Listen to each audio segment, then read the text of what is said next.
donc, cette année, on est très content. On a eu beaucoup d'articles, alors que les années précédentes, c'était un domaine de recherche qui était assez peu couvert. Et là aussi, donc, on vous remercie collectivement.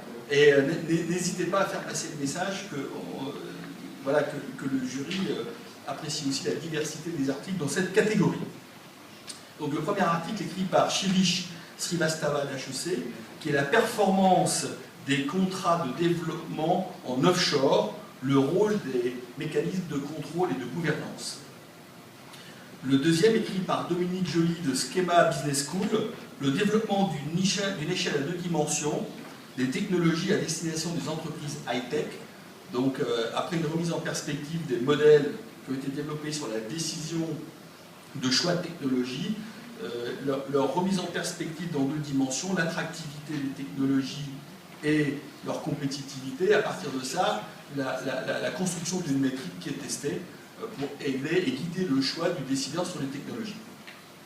Troisième article, par Karine Dominguez-Perry et Sabine Carton de l'Université de Grenoble.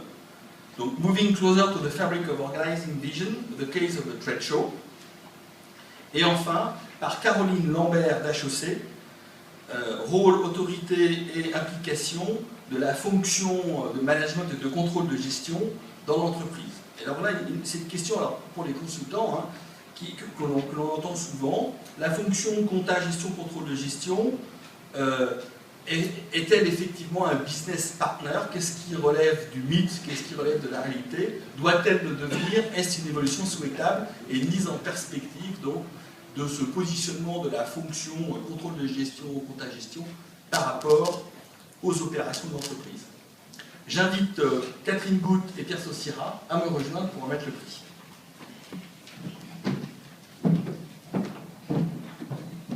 Bonsoir. Bonsoir. Alors, dans cette catégorie, comme vous disait André Benoît, nous avons eu effectivement cette année des choses très intéressantes à lire, variées aussi. Et notre sélection s'est portée sur l'article de M. Srivastava, que j'invite à nous rejoindre.